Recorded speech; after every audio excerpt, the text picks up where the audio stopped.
Finally, I want to close with a little utility function called apply, which seems very simple but is surprisingly useful.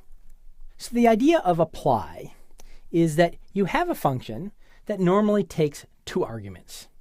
And instead of passing it 2 arguments, you use apply and you supply an array of 2 arguments.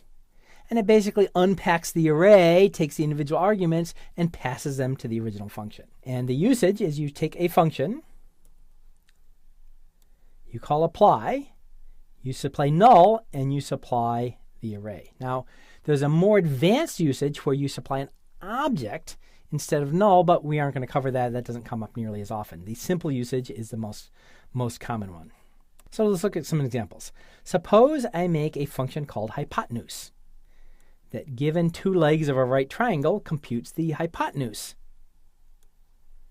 of the right triangle. Okay, it seems very straightforward. That's, middle school or high school trigonometry here. But the point is that hypotenuse takes 2 arguments separately, leg 1 and leg 2. It doesn't take an array. But suppose that you had an array containing the values of the legs.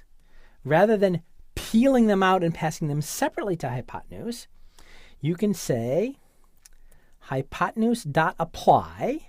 Use null as the first argument. We're not dealing with objects here. And then you supply the array. That's basically the same as if you had done this in the first place.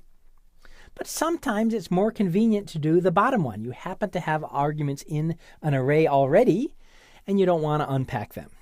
So, for example, we mentioned earlier that there's a function called max in the math class.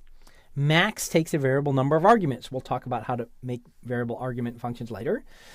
But it takes separate arguments, a bunch of separate numbers. Well, if I already have an array of numbers, why should I have to pull them out individually and stick them into a call to math.max? In fact, if they're in an array, and I don't know how big the array is, it's very difficult to even figure out any syntax that would let me pass them to math.max.